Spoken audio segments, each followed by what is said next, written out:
Good morning. The August 28th, 2013 New York City Campaign Finance Board public session is now open. Board members, we have minutes from our August 15th public session. Do I hear a motion to approve? So moved. Second. All in favor? Aye. The chair has no report. Amy? I have just a couple of things. Friday is the last pre-election disclosure statement filing for the primary election in 2013. Tonight we are hosting the first Republican debate for mayor at CUNY Graduate Center, aired by CBS, and we're very pleased that CBS and Time Warner agreed to air both this debate and the debate that was last week between the leading contenders for controller, despite they were shown on Time Warner Cable despite the ongoing dispute between Time Warner and CBS. So we're very pleased that that happened. The voter guide has been mailed, so everyone should be seeing that in the mail soon. The video voter guide will be airing starting next Tuesday on channel on the NYC Gov, depending on your cable station. It's at varying stations. Also, the online voter guide is available online and in our mobile app, nyc.gov. And sorry to mention that the debate is tonight, so very busy education season for everyone. Thank you very much, Amy. Art Chang is not with us today, so we will not have a report from the Voter Assistance Advisory Committee. We have a candidate appearance, I believe, Mr. Wills. Not here. Is Ms. Barksdale here?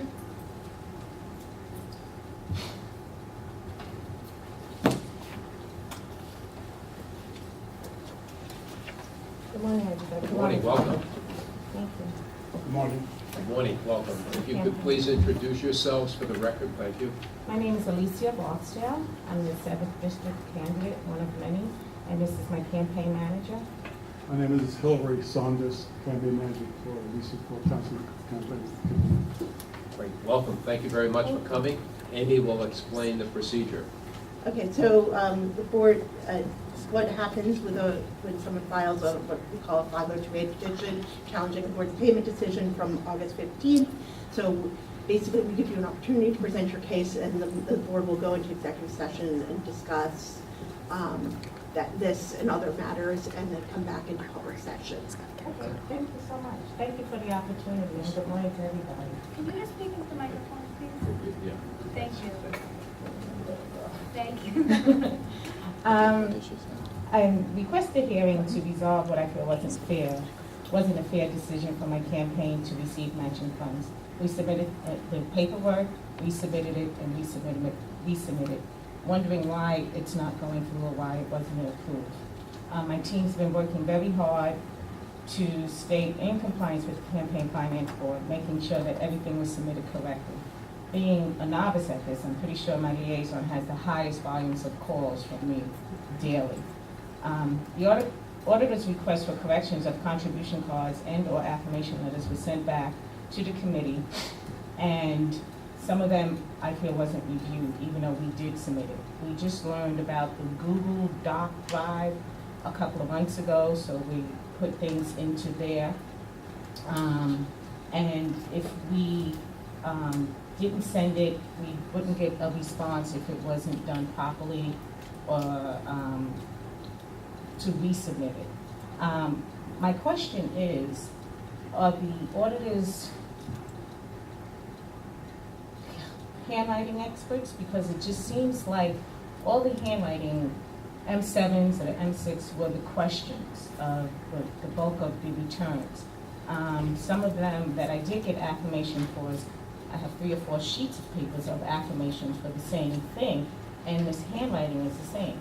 I know sometimes people write things fast, or like when you write a check, or when you're writing things, and it may not seem, but it is the same signature. And that's what keeps coming back, and we're not understanding why. Because if it's the handwriting or the amount donated, there's a form that should have the amount donated, you write it in numbers, and then you should write it in words. So that would solve a lot of problems if they're questioning the amount.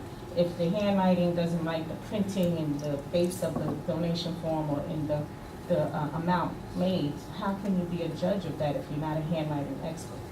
I know my numbers and my printing is not very good, but I do write in script, and sometimes it's not legible, sometimes it is. And that's the basis of it, because a lot of the names that I have, and I put them in the letter to you, everybody donated, it's the same handwriting, it's the same thing, and this is the question. I know Hillary here, his name is Hillary, and a lot of people think it's a woman. First few months it was sent back because they probably thought it was a woman and not a man, and it was Hilary, and it was sent back, and he did the affirmation, and it wasn't completed because of, put it again, and sent the affirmation with the same date, the same affirmation. The affirmation forms that they gave me were 2 standard ones that my liaison sent me, and I think the auditor, when she came for the compliance visit, she stated that, an address wasn't able to be seen.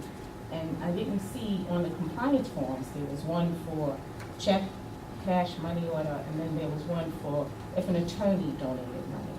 And was it from his business or was it from his personal account? And that wasn't given until after the fact, where we didn't know about that form. So we had to rush back and get the attorneys to say yes. So these things, I'm thinking maybe it should be included in one form or noted to us prior to when we're in training for, the compliance. Thank you, Alicia. Thank you so much. Thank you. Any questions or? Any questions? I think we said we're reviewing this, it just came in and Yeah. then Yeah, and, discuss it. and there was some issue with the way you submitted documents, but I think that has been all reviewed. Yeah. Thank you very much. Thank you. Thank you so much. We now go into executive session. Good morning and welcome. Good morning. Please introduce yourselves for the record, and please speak into the mic so the board is. Can you hear me? Okay, good morning. I am Councilmember Ruben Wills, District 28, Queens. Taquana Parsons, campaign manager to Louisville's 2013. Good morning and welcome. Amy will explain our process. Okay, so before the board is a 502A petition from the Wills campaign regarding the board's decision not to pay on August 15th. So you have an opportunity to present. The board has your petition. You have an opportunity to present. The board may have some questions for you. Okay?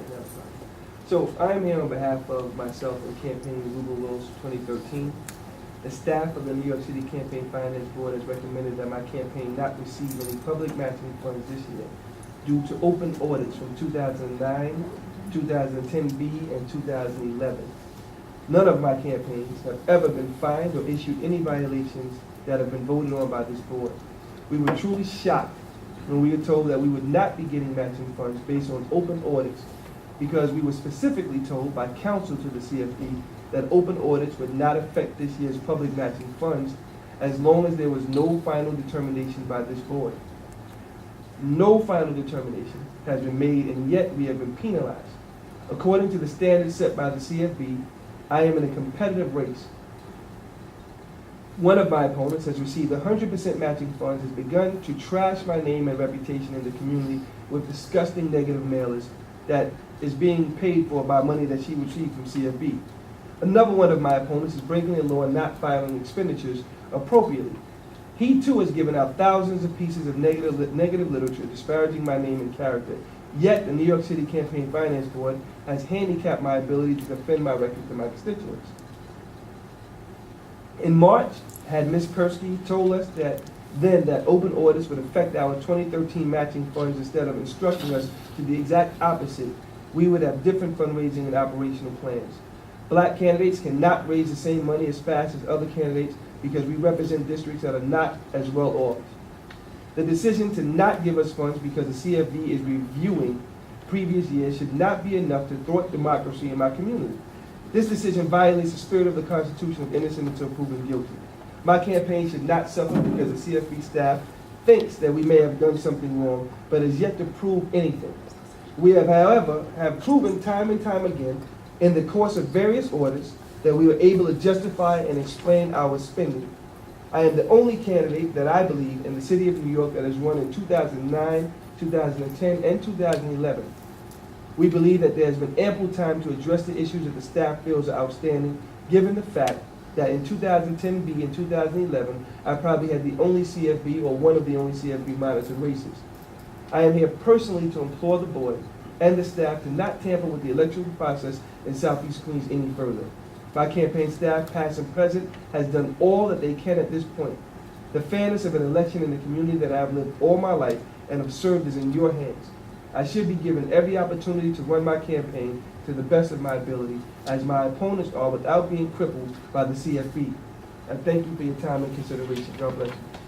Thank you, Mr. Wells.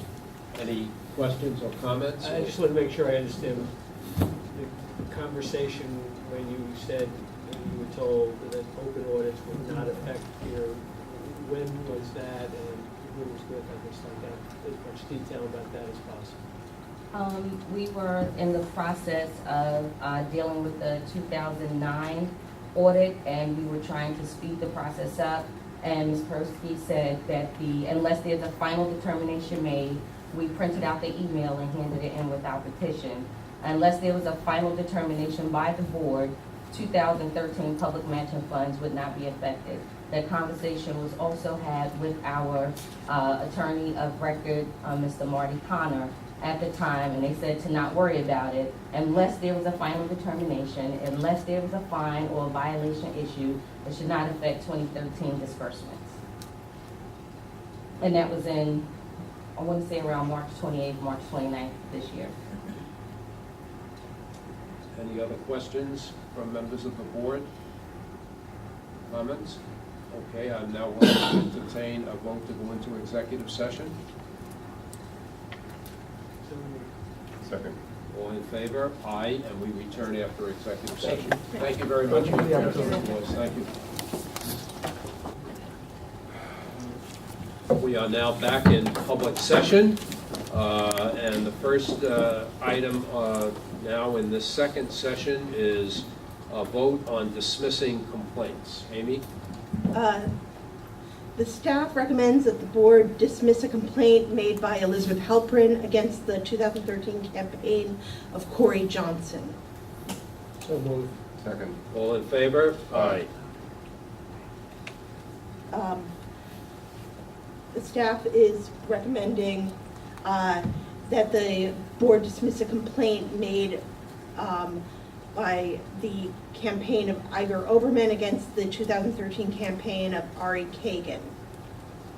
So moved. Second. All in favor? Aye. And now we will come to a vote to ratify payments from August 22nd. On August 22nd, Father Parks approved payments to 7 candidates totaling $442,559, and we asked the board to ratify that decision. So moved. Second. All in favor? Aye. And now a vote on the 5-02 parenthesis A petition of Reuben Wills. The staff is recommending that the board deny the 502A petition by Reuben Wills that he was not eligible for payment on August 15th. However, the staff will be recommending payment to Mr. Wills today. So So moved. moved. Second. All in favor? Aye. Yes, the staff is recommending that the board deny the 502A petition of Alicia Barksdale. As of August 15th, she had not met the threshold to qualify for payment. The staff is also recommending, found that Ms. Barksdale has also not met the threshold as of today's payment either. But we're recommending that you vote to deny the 502A petition. So moved. All in favor? Aye. And now we have a vote on independent expenditure penalties. The staff is recommending that the board assess a penalty of $250 against the independent spender, the New York Central Labor Council Political Action Campaign Fund, for filing its first disclosure late. Well, I mean. Well, you're going to vote on this penalty and then. Well, I think we should make the statement first, Okay. because I'm only Okay. supporting the penalty of this low Okay. amount Okay. because of the, I'm Okay. sorry, an can you understanding. repeat that? Okay. I said, I think we should make a statement about the board's intention now, because willingness to vote for a penalty of this low amount is linked to the statement that the executive director is going to make. The staff is recommending a $250 penalty for this late filing, but the board will actually, as we get closer to the election, be recommending higher penalties for late filings as the disclosure becomes more important. So while the Central Labor Council's penalty is $250, future penalties for late filing of independent spenders will likely be higher. All right, now a vote on the penalty. So, Second. All in favor? Aye. And now we have votes, a vote on payments for today, August 28, 2013. Okay.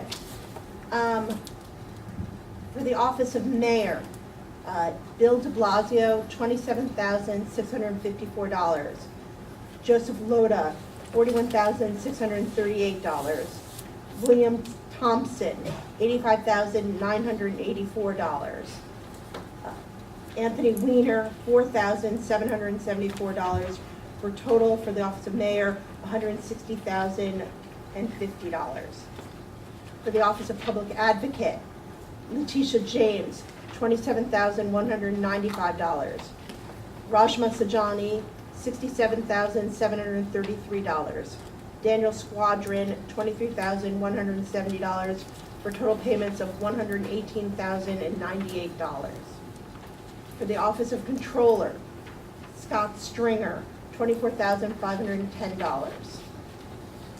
For the office of borough president in Manhattan, Gail Brewer, $27,645. Robert Jackson, $8,322. Jessica Lappin, $3,990. In Queens, Melinda Katz, $7,239. Peter Vallone, $2,650. And in the Bronx, Mark Escoffery Bay, $166,058, for total payments in the office of borough president of $215,904. In City Council District 1, Jennifer Rajkumar, $5,540. In District 2, Richard Del Rio, $237. In District 5, Edward Hartzog, $997. In District 7, Joyce Johnson, $199. Mark Otto, $2,479.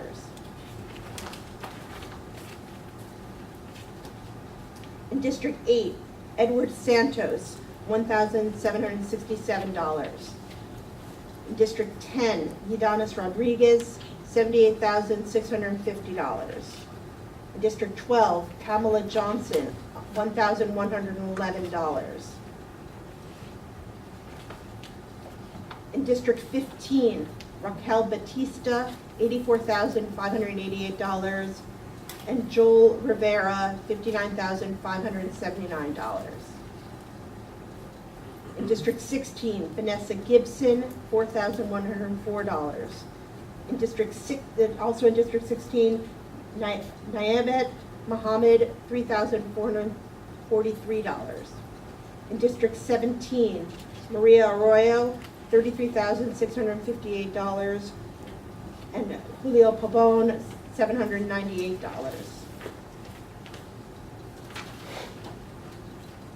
In District 24, Mujab Rahman, $741.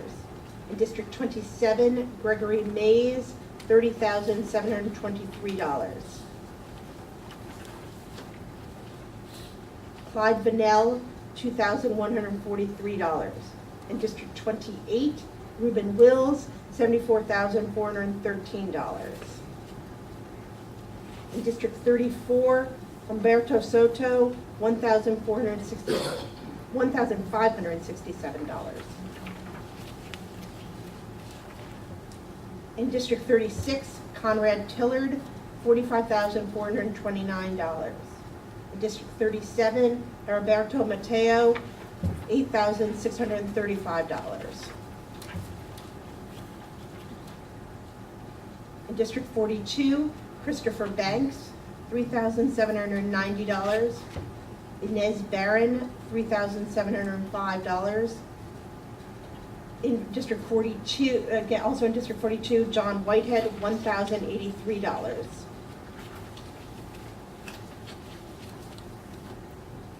In District 50, John Mancuso, $513. For total payments to the city council, office of city council, $449,892, and total payments of $968,454. So moved. Second. All in favor? Aye. There being no further business, I'm willing to entertain a motion to adjourn. So moved. Second. All in favor? Aye. Thank you all very much.